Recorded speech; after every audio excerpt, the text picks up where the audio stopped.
Turn up the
Shalom, grace and peace be unto the 12 tribes of Israel. Good afternoon. Good afternoon. Pray everybody's doing okay. I'm glad to see y'all in the building. Yeah! And today we are going into Psalm 91. Psalm 91. Like I said, I pray y'all get y'all's notepads out, get your Bibles and follow along. Be able to understand what the word of the Lord is trying to instruct you on how we are supposed to be better children of Israel, children of God, better representatives of the Most High, because most of us misrepresent Him. So, in order to represent Him properly, we have to actually act accordingly.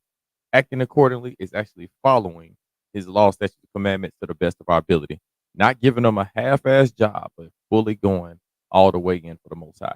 And a half job is one that actually, like I said, profanes His name. A half job is one that embarrasses Him, and we don't want to embarrass the Most High. We want to actually make Him proud.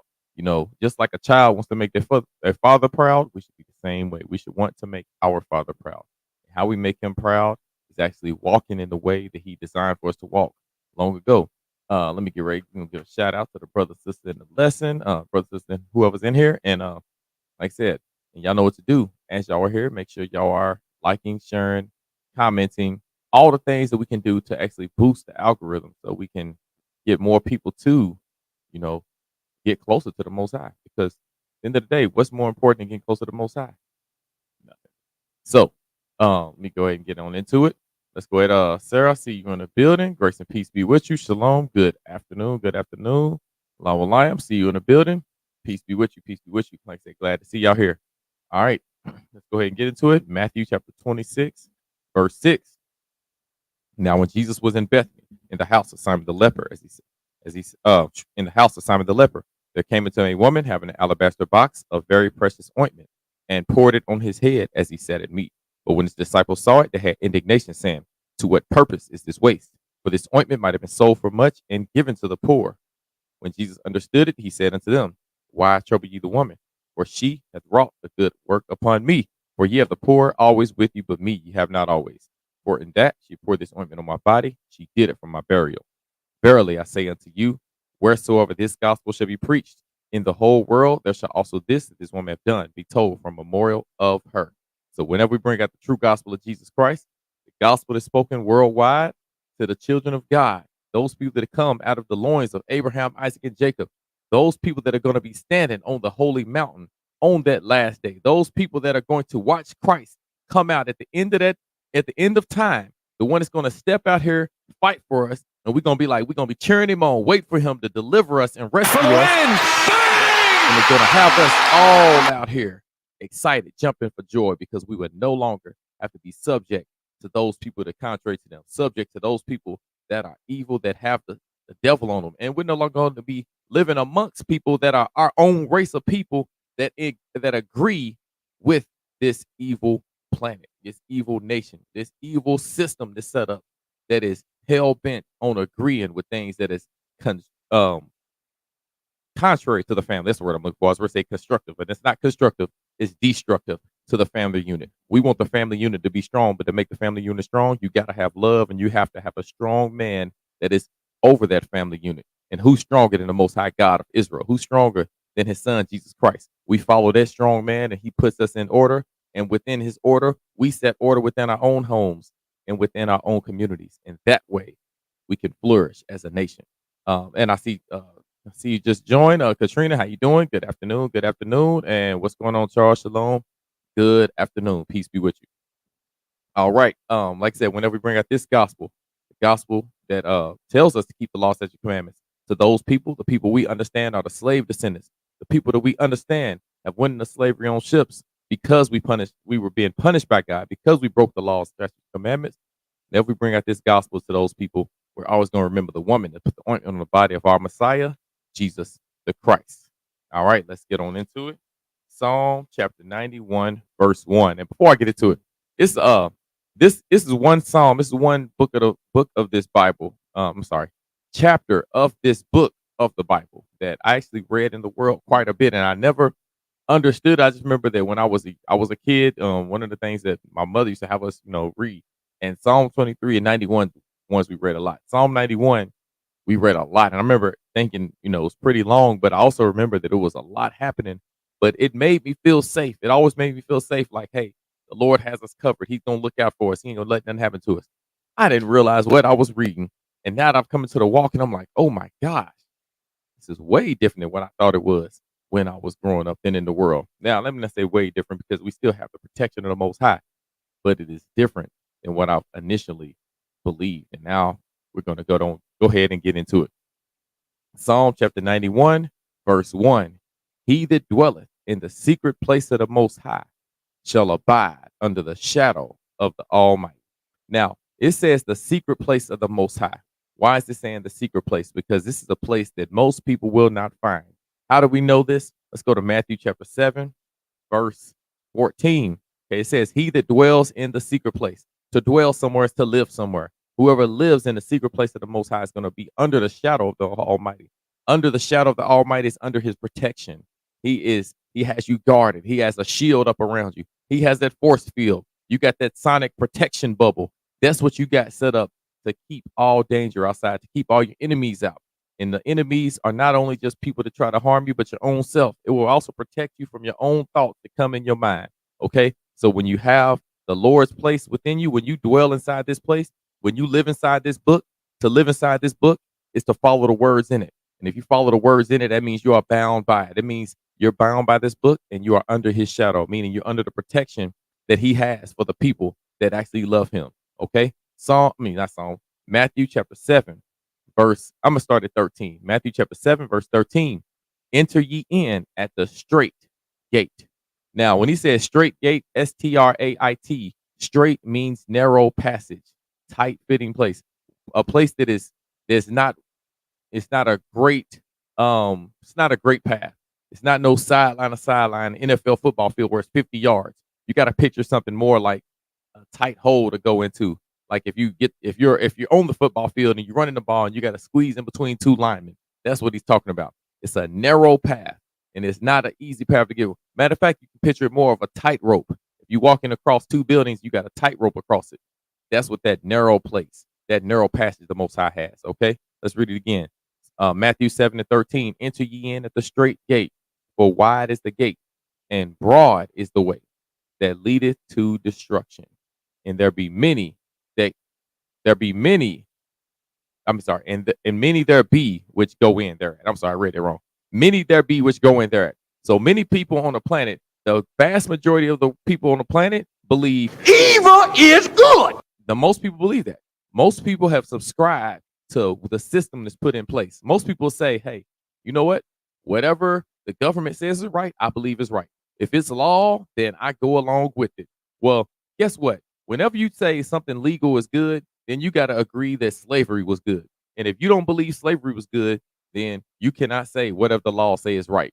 For the most part, we got to understand God does not believe that his people should be subject to people that are evil. If matter of fact, God tells you forever and ever that God wants his people to rule the planet because we actually love we love his laws, that the people that follow him shall love his laws. And the people that are going to love his laws are people he gave his laws to. And if you are not one of his people, then he didn't give his laws to you. So even for the people that like to squeeze in non-Israelites, remember, God believes we don't do that here. Now, only people that's going to be within his commandments, that's going to be running this place. Once the Lord sets up his kingdom, it's going to be his children, the descendants of Abraham, Isaac, and Jacob. But let me read on. Matthew 7:13 again. Enter ye in at the straight gate, for wide is the gate, and broad is the way that leadeth to destruction. So basically it's a wide path to go into destruction. Just like you see this volcanic lava behind me, picture that, except it's over the whole planet. And we're going to be, anybody that does not keep the law, statutes, and commandments is going to be feeling that fire. They're going to feel that hot molten lava that is never going to end. You're going to be burning forever. He says, many there be that go in. Many people are going to dive into that wide road. They're going to go straight into that lake of fire. Let's read in. And many there be which go in thereat. So the majority of the world, they're going to, not just regular majority, the overwhelming majority are going to go into that road to destruction. Verse 14, because straight is the gate and narrow is the way which leadeth unto life, and few there be that find it. You see how he says find it? Few people are going to find it, because this right here, let's read it again. Psalm 91 and 1. he that dwelleth in the secret place of the Most High. Few people are going to find this place, which makes it a secret. Few people are going to find it because few people are going to actually stay on that road of righteousness to get there. Most people are they're going to get off the interstate. They're going to get off on the exit before it, and they're just going to let them follow wickedness. Because, you get tired. A road trip might make you tired. You might get sleepy. You might want to pull off on a rest stop. You might just want to just stop and just say, hey, I don't even want to go to the destination no more. I don't want to be here. I hate riding this long road. I'm getting weary. I'm getting tired. It's getting boring. Ain't nobody, the people that I wanted to ride with on this road trip got out the car a long time ago. My friends way back in the back. You got to let your friends go. You got to keep on staying on the road. Few people are going to find it. Few people are going to find paradise because few people are going to stay in that vehicle that is going to continue to pass up all the exits that say wickedness. We got to stay on that at interstate, proverbial spiritual interstate, until we reach the kingdom of heaven, until we reach paradise, until we reach bliss. That's what we got to do. We got to stay on that path. Never get off. And it's going to get hard from time to time, but we got to understand we got to stay on. Your AC might go out in your car. You know what I'm saying? It might get cold while you're driving and your heat might go out. You never know. A whole lot of things could happen. You got to stay on that road and don't give up. Because when you don't give up, you will end up pleasing the Most High God, and He is going to be like, yeah, I love you. I see you hung in there from me. You hung in there because you love me, and I love those that love me. Let me give you all that you deserve, everything you've earned. That's how the Most High God looks at it. Let's read on though. Psalm 91:2. I will say of the Lord, He is my refuge and my fortress, my God. In Him will I trust. You see how many coins you'll see in God I trust. People don't trust in God. They trust in what in God I trust is inscripted upon. They trust in money. They trust in the things that can sustain their life at this moment. But a lot of times we may have to go without. You trust in God, then you're gonna trust in being without the things that may make you comfortable, to make you happy. In God I trust. You trust in God, and God will direct your path. He will get you into the place you need to be. That's the God of Israel. That's the God of the Bible. Okay. And you have to say to Him, He's your refuge or your home, your fortress. A fortress is something that's impenetrable, something that's safe. It's protected by so much. You have all this security around you. You have high walls to protect you from all outsiders, invaders, all of that stuff. That's a fortress. You have many people that may be protected outside. You might have, like I said, a security, but you got armed security guards outside that are working round the clock, vigilant, kind of like the ones you see in England. They're standing there and don't move one step. They just standing there. See, that's how we got to be. We got to be vigilant like that to keep the Lord's adversaries out. But we also got to realize that if we trust in the Most High has that protection around us at all times. But we got to trust in Him by following these commandments. Psalm 91:3. Surely He shall deliver thee from the snare of the fowler and from the noisome pestilence. See, the noisome pestilence, because in the end, there's going to be a noisome, it's not going to be a regular pestilence. It's going to be noisome, a great noise. Let me go ahead and show you what I'm talking about. 2 Peter chapter 3, verse 10. 2 Peter chapter 3, verse 10. But the day of the Lord will come as a thief in the night. See, the day of the Lord's coming. It says a thief in the night. A thief does not announce when he's coming. A thief is going to come when you least expect it. So he says the day of the Lord comes as a thief in the night, in the which the heavens shall pass away with a great noise, a great noisome pestilence. It's going to be a loud boom in the sky. It's going to be earth shaking. It's going to be shattered. It's going to be terrifying. That's the day of the Lord. So this Psalm 91 is telling you, hey, this is what's coming on that day. Let's read on. Verse 4. He shall cover thee with his feathers, and under his wings shalt thou trust. His truth shall be thy shield and buckler. His truth will be a shield. A shield, again, we all understand what a shield is. It protects you in a fight, protects you from getting hit. And buckler is just a smaller shield. So he says his truth is a shield and buckler. The Bible, the commandments, the direction He's given us, the wisdom, all the wisdom of the Most High protects you. It protects you from sin, and it protects you from the dangerous people that have sin attached to them. And the more you have that filtering out all the evil, then guess what you're going to do? You're going to be protected from the evil because you have God's truth in you. You have the law, statutes, commandments. And even if something does attempt to attack you, you still have the commandments to keep you safe. Psalm 91:5. Thou shalt not be afraid for the terror by night, nor for the arrow that flieth by day. So you're talking about the arrow that flies by day. There were actually arrows people used to shoot in war that was dangerous because the arrow is very scary. Arrow flies, it's going to go right through you. You know what I'm saying? The arrows are very strong. Very strong. And if they hit you in the right spot, it's lights out. Now, they also talk about there's arrows that are going to fly, and they're going to be noisy arrows because arrows are quiet. Arrows are like silencers. You don't know they're coming. But he's talking about a noisy arrow. That's something that's going to be like a missile. It's going to come and explode. It's going to destroy. That's a different type of noisy pestilence. Let's read on though. Um, let's read it again. Thou shalt not be afraid for the terror that flieth by day, nor the arrow that flieth by night. I'm sorry, let me read that again.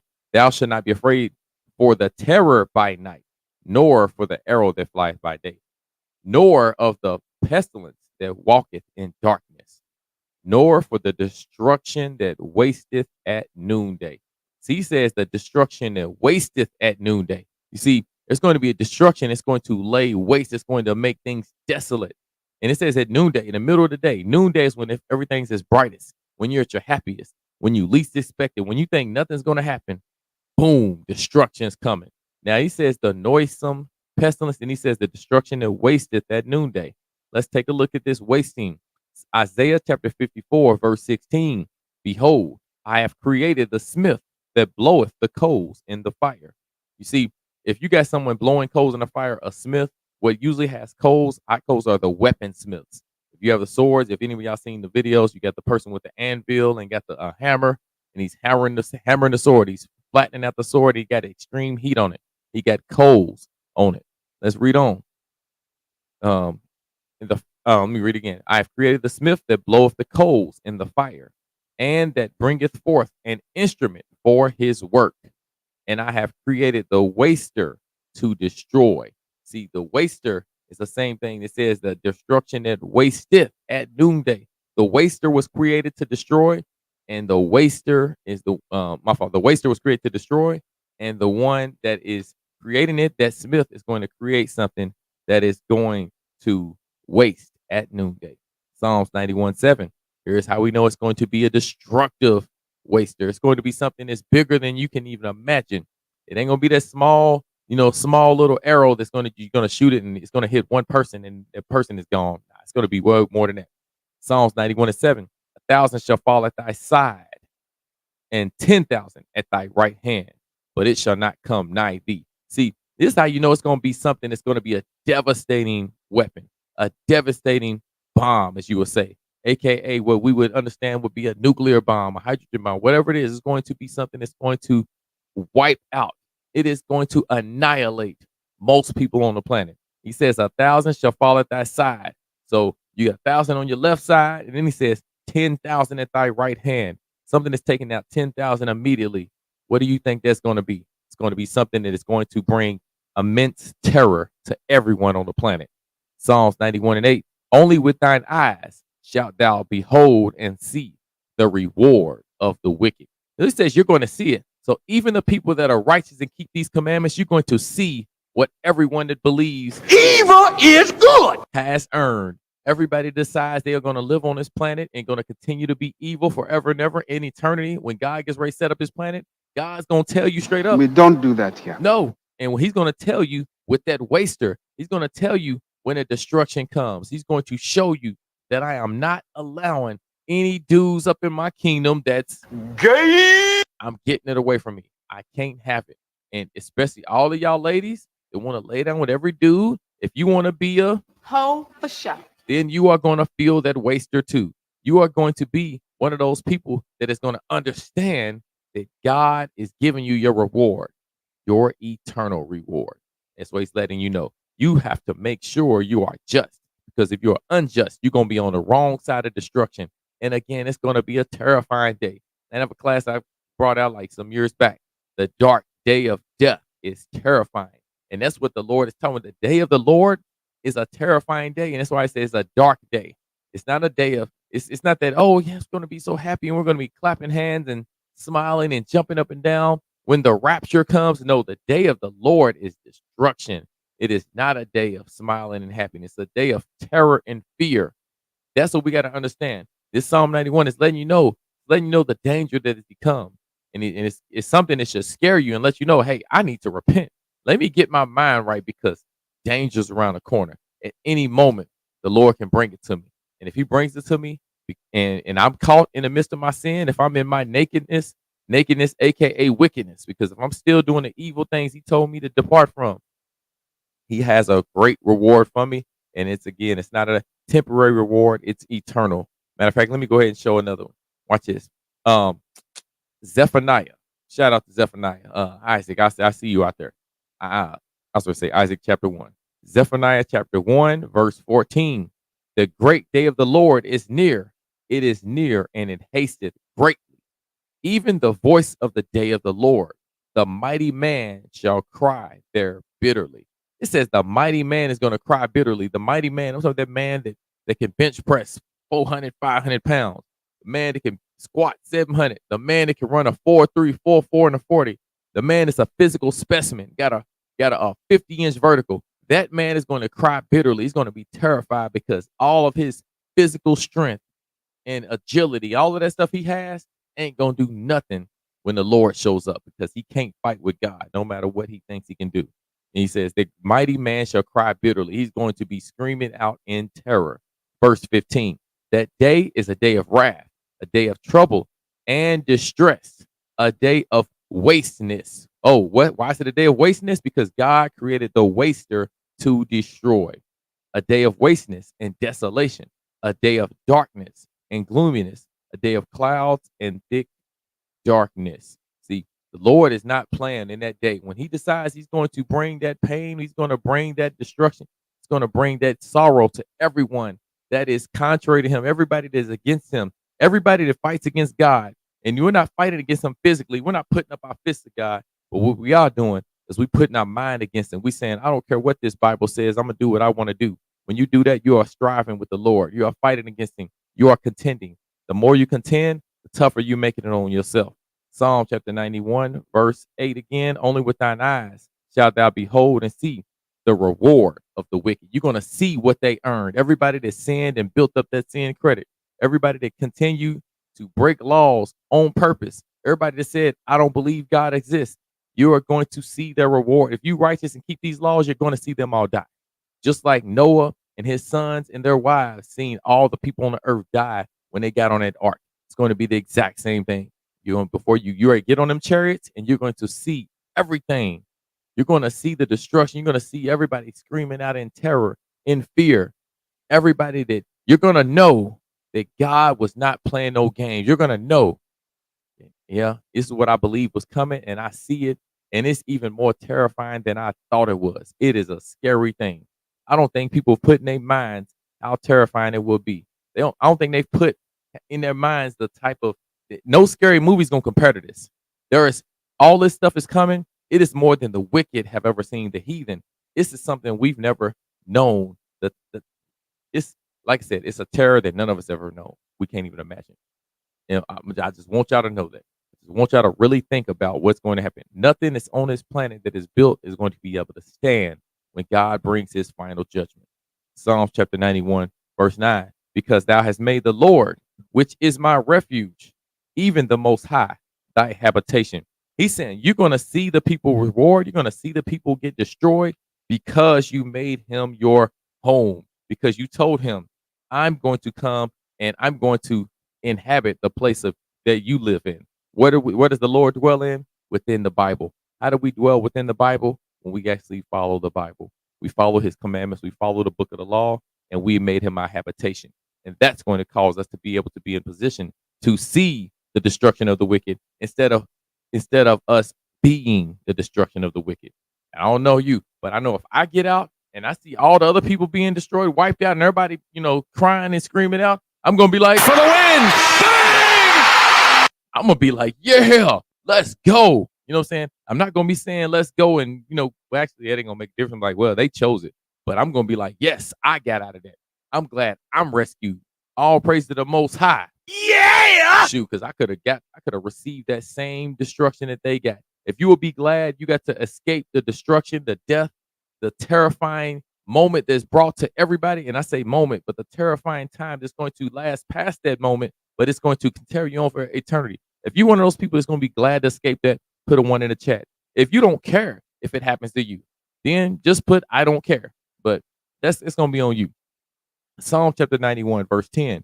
There shall be no evil. I'm sorry, let me read that again. Psalm 91:10. There shall no evil befall thee, neither shall any plague come nigh thy dwelling. See, he says no, neither plague. Why are the plagues coming? Because that pestilence that walks in the darkness, that pestilence is the destruction. He says none of that's gonna hit you. You ain't gonna have to worry nothing about that. You're gonna be just fine because God loves you. Psalms 91:11. For he shall give his angels charge over thee to keep thee in all thy ways. See, when he says he's gonna give his angels charge over, they're gonna have a job to watch out for you. Because if you remember in John 10, I'm gonna show you. He says, I'm gonna keep his angels charge over you. The Lord is a man of his word. He keeps his word. Because he's just like his Jesus Christ is gonna keep his word because his daddy kept his word. Let's go to John chapter 10, verse 32. In fact, I'm gonna start at John chapter 10, verse 27. My sheep hear my voice, and I know them, and they follow me. And I give unto them eternal life, and they shall never perish, neither shall any man pluck them out of my hand. You know why a man can't pluck them out of your hand, out of his hand?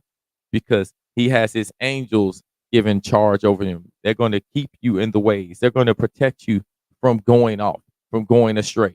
The Lord is going to put his angels, aka his messengers, he's going to put them around you. If you are someone that has been able to have you have been blessed or graced with the ability to be in my presence and to be able to be given this word and this understanding, the Lord gave his angels charge over you. He put an angel over you. And what am I saying? How am I saying I'm an angel? Because I'm just a messenger of the Most High. A messenger of the Most High is an angel, and they're going to watch over you. They're going to guide you, and they're going to get you into all truth. If it be his will, he's going to make sure that he's going to continue. And if the Lord removes, he takes me and takes me to another place, then he's going to have another angel step in and get you there. He said he's not going to lose any of his sheep that are in his hand. Not one. If you are one of his sheep that he's chosen from, guess what? You ain't going to be able to be lost because he's given his angels charge over you. That's why I say I never worry about whatever congregation I was in or camp, wherever I was at. I'm cool. You know why? Because as long as I'm trying to keep these laws, if the Lord, he's going to have his angels charge over me. He's going to make sure I have direction to protect me from myself. So all praise be to the Most High for that. Yeah. Psalms chapter 91, verse 11 again. For he shall give his angels charge over thee to keep thee in all thy ways. To keep you in your ways is to make sure all your doings are upright. Make sure all of your actions are in line with what he has in scripture. Psalms 91:12. They shall bear thee up in their hands, lest thou dash thy foot against the stone.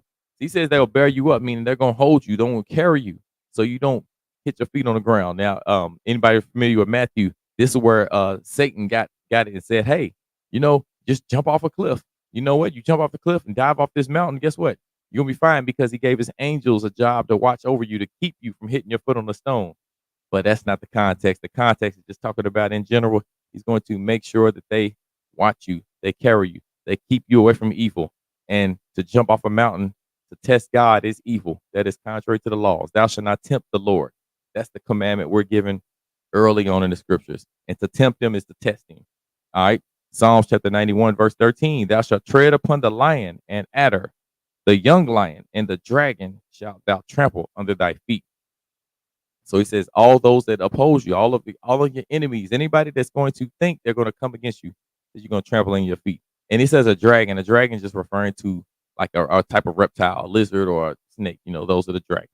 It's not the giant fire-breathing flying animals coming at you. Nah. Psalms chapter 91, verse 14. Because he hath set his love upon me, therefore will I deliver him.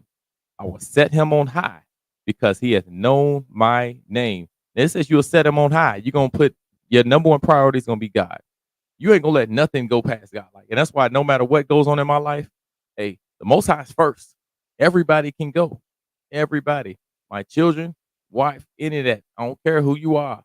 Brother, sister, cousin, uncle, granny. Well, all my grandparents are no longer here. But anyways, y'all get the picture. Anybody who it is, I don't care who you are.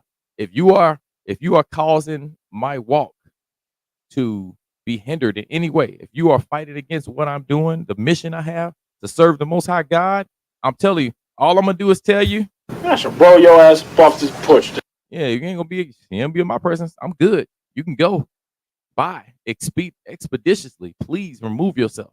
And if you don't, I'll remove myself. But I'm gonna make sure that I set the Lord on high. because he knew my name. Verse 15, he shall call upon me, and I will answer him. I will be with him in trouble. I will deliver him and honor him. And that's also what the Lord does. He delivers us. You know what I'm saying? He looks out for us because we knew his name, because we know his reputation, and we love his reputation. He'll save us. He rescues us. All right. And in fact, let me go back. Psalms 91, 14. Thou shalt tread upon the lion and the adder, the young lion. I'm sorry, 13. And the dragon shalt thou trample under his feet, because he hath set his love upon me. Therefore will I deliver him. I will set him on high because he has known my name. My fault. I got that backwards. The Lord is going to set us on high because we knew his name, because we knew his law, statutes, commandments. He is going to do that because we chose him. But the same thing stands. I'm going to choose him. I'm going to choose him over everything. Pikachu, I choose you. God of Israel, I choose you. You know, I'm always choosing you first, no matter what. Verse 15, and he shall call upon me, and I will answer him. I will be with him in trouble. So the Lord says, hey, we're going to call on him. The people that love him, the people that chose him, that we're going to call. He's going to answer us. All praise to the Most High. He says, I will deliver him and honor him. He's going to give us honor, reverence, you know, respect. People are going to see us in a great light because we stood stiffly for the name of the Lord. Psalm 91:16, with long life will I satisfy him and show him my salvation. And the Lord said he will show us his salvation. And if you ain't looking for that, you got the devil on you, because what can be better than the salvation of the Most High God? All right, this is Psalms chapter 91. I pray y'all gain some understanding from it. All praise to the Most High for those who were able to listen and come in and hear the word. All praises even more, you was able to glean something from this lesson. Love y'all, Israel. Continue to do what y'all do. Grow in the spirit. Keep studying this word, reading this word, and continue to talk to your people day in and day out. Because remember, those that fear the Lord speak often one to another. All right, Israel, y'all have a good one. Shalom. Good afternoon.